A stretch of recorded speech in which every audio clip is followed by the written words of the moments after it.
Oh, it's kind of a long story because I didn't start this entrepreneurship journey like in college, what we see in Silicon Valley. I was a bit of traveler. I grew up in China and went to France to continue my study, and I lived and worked there for almost 20 years. And at some point of my professional life, which I was working on what we call the global supply chain management. It's a big word, but basically, for those working in industries, knows that it's some guy who travel around the world to visit factories and make connections between the capable factories, suppliers, and the customers. I did that for almost 10 years, and at some point I was so tired. I was so tired because it was a fascinating job. However, I think my personal record was like 200 factories in 10 years in different 17 different countries. So I was always on the plane, always somewhere. And at some point, I was like, why are we doing this? We are digitalizing everything from finance to HR to warehouse management. But why the sourcing, what we call in sourcing, in the whole process of procurement, is still so manual and trust based? Is there another way of doing it differently? Especially back then, it was like in the 2019-20, we start to see the early signs of the changes of global supply chain configuration because we were talking about trade wars, the carbon emission, everything starting back then with the Huawei episode. So that is exactly why I started Ask Fox at that time because I got a push.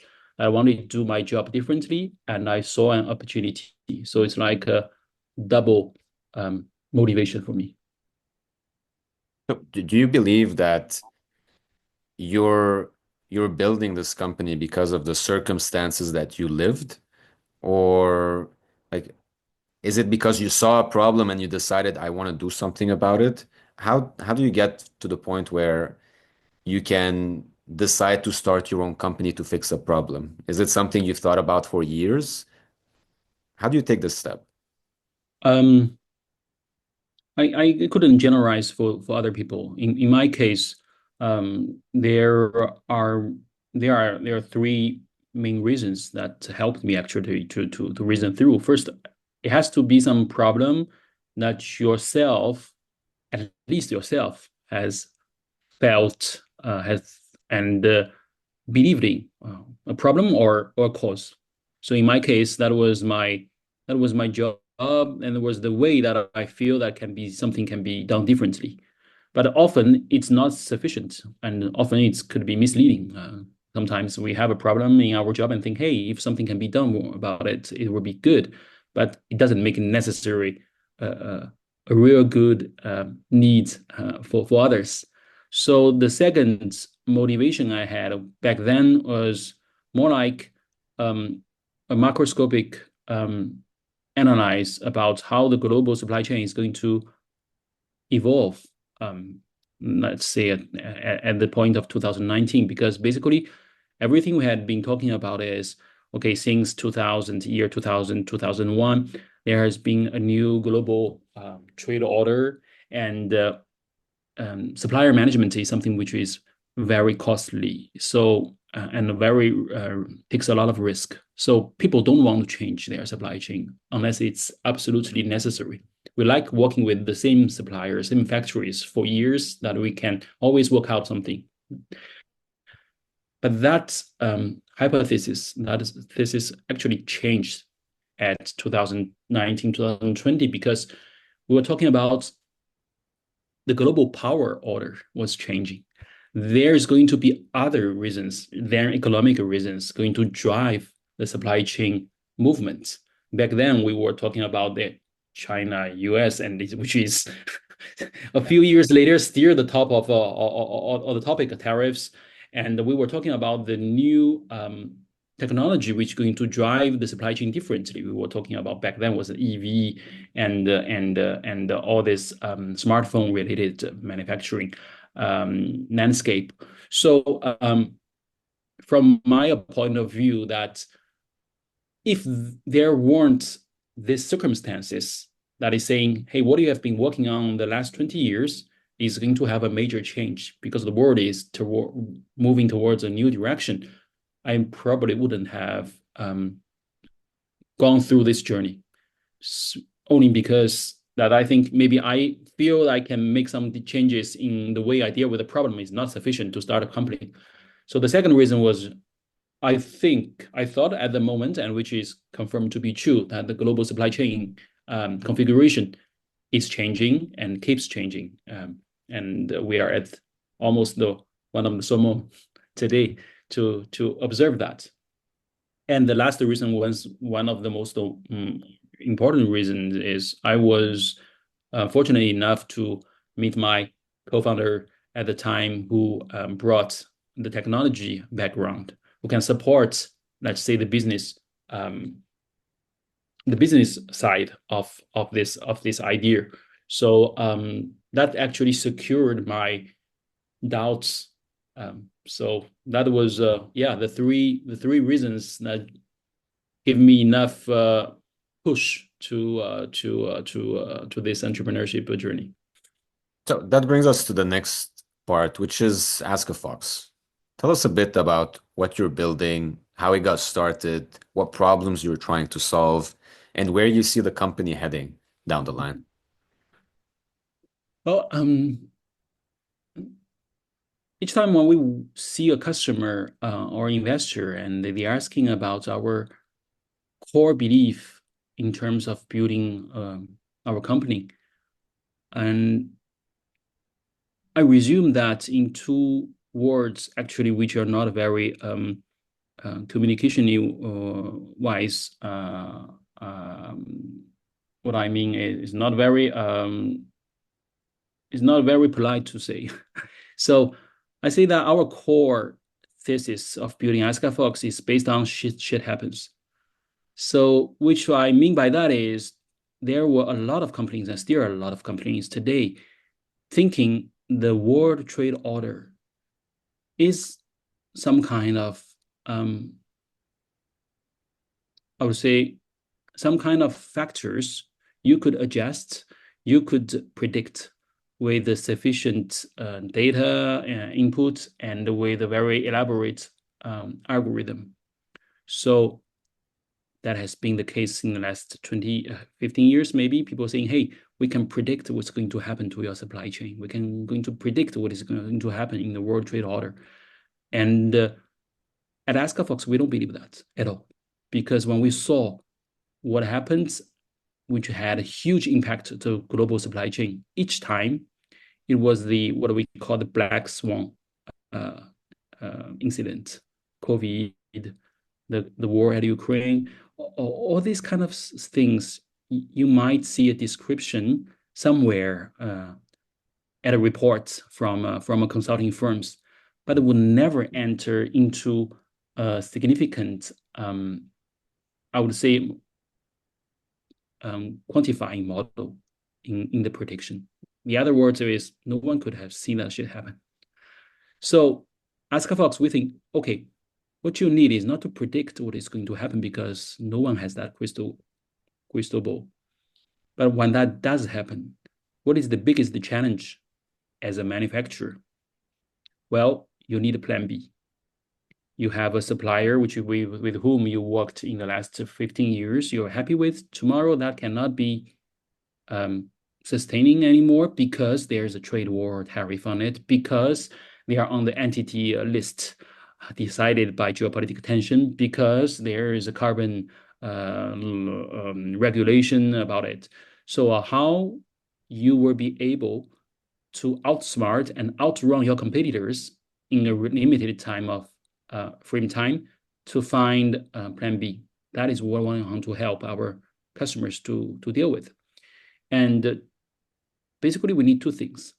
We need the information and we need the verification of that information. So basically, a company, let's say Bombardier, to be able to supply a component for aviation industry, it doesn't only take a name from a directory on Alibaba. Mm. I think a lot of who work in this industry understand. So how we can connect between what the customers very high specific requirement need and what the capabilities from all those manufacturers around the world can supply. So this match, how it can be supplied by or powered by data intelligence. That's the first part. And second part is data only can predict or can only give the analyze until certain limits. In industry world, we need expertise, vertical expertise from the people or the experts who can help with it. So basically, at Fox, we are combining those two sides to help our customer manage the resilience of their supply chain, which is to how to build a plan B at the time of unpredicted incidents. So we do two things today in terms of operational mandate. We help our customers to conduct the sourcing, starting from their queries. In most cases, they are very complex queries with certifications, with drawings and national NLP. But today, more generally, AI could help analyze those requirements and make a meaningful match with the capabilities of suppliers. When we talk about capabilities, not only about which industry they are in, but about their machinery. If you have a 5x of this model of machinery, what kind of tolerance, what kind of material it can work, and what kind of surface treatment. So this data side help actually our customer can get a match much more, I would say, much more efficiently than in the past calling your pals or like what I did, going around the world into trade shows and trying to encounter some new suppliers. And the second part is we have recruited the industry experts around the clusters and trying to emerge their intelligence into this model. And that's something we think really is the future, not only for our industry, but for anybody today is talking about AI is going to change the world. Software is eating the world. AI is eating the world. But what does that really mean in our point of view? There are three things in AI. You have the compute, you have the algorithm, and you have the data. The compute is not, I think, is not the business of any of us, the majority of us. You have the NVIDIA, you have the Google in the world. They will handle it for you in most cases. And no startup really has, very few of them has a playground on it. And the other algorithm, which is the preferred playground for a lot of startups, I think more and more we will see less differentiating factors because this I don't know if I can call it AGI, but when you see the socket model, how they are growing, the intelligence which are growing exponentially, some model from an unknown company, large language model, you pick it up and you're trying to compare that model, what it can do, what it can reason. With 5 years ago, there is some very vertical startup, AI startup, have spent hundreds of $millions on something very specific. It just completely irrelevant anymore. So what I'm saying is, algorithm tomorrow, I'm not sure one person company can really make such a difference in algorithm, except some exceptions, of course. When you think about Elias Scaver, he's opening his new that kind of stuff. So for I would say in French, tartampion, a general entrepreneur around the corner of the street, what you can really work on is the data. And by data, I mean you have very specific knowledge on what you do. And that knowledge is not only some texts that can be analyzed or can be scripted. That knowledge, if you can extract, modernize, and somehow teach it into any model, one of the models is the fit most. That is your real differentiating point, and that is your playground. So basically, our vision is Fox. What we are building is on the shoulders of the giants who already provided the compute, who already provided some reasonably good algorithm, but they don't have the knowledge of the experts. Let's say tomorrow I send someone into a factory in Vietnam or in Mexico. What kind of question that person is going to raise during his visit of 45 minutes in the factory? What is going to see around the organization of the configuration of the workshop? What kind of reflex he's going to have? That is the key.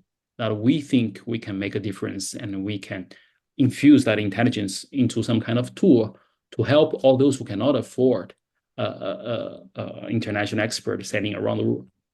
So This yeah, this is really fascinating. I really like the matchmaking aspect of finding the right suppliers for different companies. And then going on the expertise point, I think this is such a valuable aspect because as a data scientist, when we work with language models, they tend to invent a lot of information just to fill in the gaps.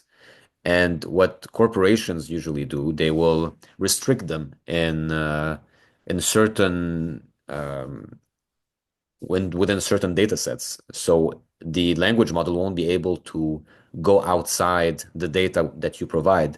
And if you put the expertise within these AI algorithms, then it could be a lot more reliable. And this is not something that other platforms can just invent.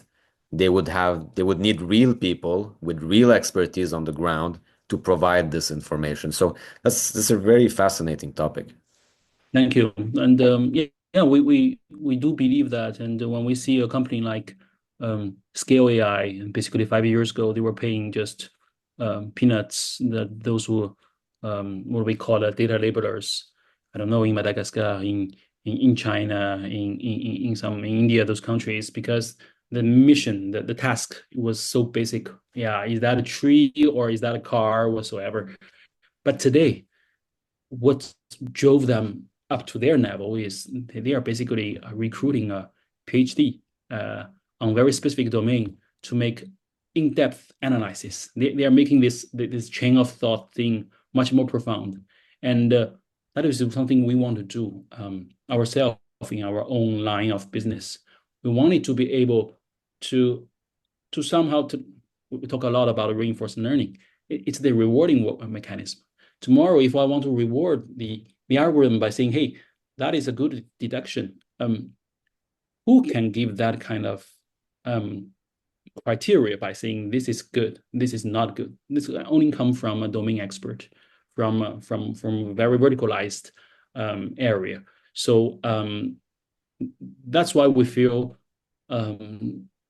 important. We work on something which is not in competition with companies like all those big corporations or even Scale AI, because they just don't have enough density of that kind of knowledge that we have of course, in our own line of business. Yeah.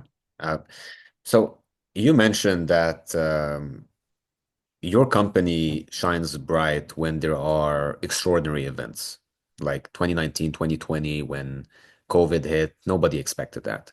And today we're going through extraordinary events, specifically with tariffs, with a lot of changes in economic policies around the world. So do you see this as an opportunity for Ask a Fox? And can you just talk a bit about that? Yeah. Since I would say it didn't date from the application of the tariff, I think 6 to 12 months, we have been seeing a very fascinating interest in our line of business. So it was a great opportunity business-wise. People need a solution, need the help from companies like Fox to walk them through this kind of situation. Um, Meanwhile, at an execution level, because of these tariffs, because of the changing context, it also raised the bar in terms of operational difficulties. So always what I see the entrepreneurship challenging, but also fascinating is almost never something good or something bad happen to you alone. Something good always happen to you with something bad at the same time. So the very moment we got tripled in inquiries that people wanted us to help them changing their sources, current sources, we have also increased difficulties on certain operational aspects. Typically, we helped a lot of companies move around their supply chain to Latin America, including Mexico. But with what is going on Mexico, very short time, we need to make efforts to finding the next Mexico, somehow like that. So you have to juggle all the time about these factors. But in our case, yes, absolutely, it's been something that we already saw in our initial vision, because that's the reason we created this company. We were betting on the sustainable conflict of this world. Unfortunately, Yeah. we were not an optimist of this of this world. So we were like, okay, if we will build the company, we're in 5 years from now, everybody kisses everybody. It's a beautiful world, and we'll end there. Unfortunately, you've been proven right. You've been Yeah. proven to be right. So Mm. so yeah, we are feeling confident about in terms of company wise how we can help our customers, because this kind of situation is only going to accentuate, and it's not linear, because that's something people ignored about wars, including trade wars. Is we thought, okay, we have a tariff, Mhm. we're going to replicate another tariff, so we keep piling up. So it's going to be some kind of linear responses until it is not. There will be an emerging point, singularity point, and boom. We saw that in the past, and very catastrophic results for those implicated parties. And we do hope for the moment it's owning, we say, gas debt. So it's owning problems for business corporations were not turning into real catastrophes for economies and for countries. But unfortunately, we are only one of the actors in this ecosystem. We cannot control how humans' history evolve. But yeah, but we do share this kind of worrisome about the what is happening right now. So if I want to go back right to the beginning, if Yep. you want to give advice for people who want to get started, want to start their own companies, is there a piece of advice that you got that you want to tell people, or do you have something in mind for someone who really wants to make the jump to entrepreneurship? What would you tell them? Yeah. Um,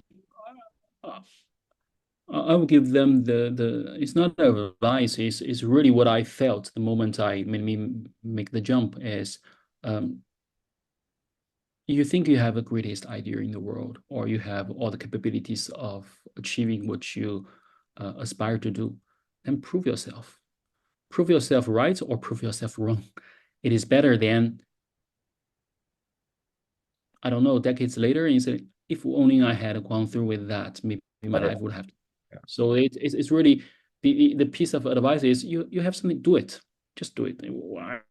There's no big risk. Do it, and the sooner you find out is it a good idea or bad idea, the better for you. And even if it's a bad idea, you're going to see that the idea matters much less today.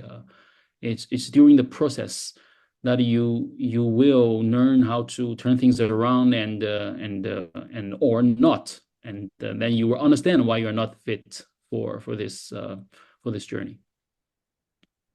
I want to thank you so much for your time. This was a really fascinating conversation. And I hope in a couple of months, maybe years, we'll reconnect, have another conversation, and see how things went during that time. Thank you, Antoine. Thank you very much for this occasion for me to exchange with you and your audience. And we do believe today what we received a lot of help and a lot of love from people of different community. If there's something we can be of help and give back, absolutely, will be with great pleasure. This is excellent. Thank you so much. Thank you.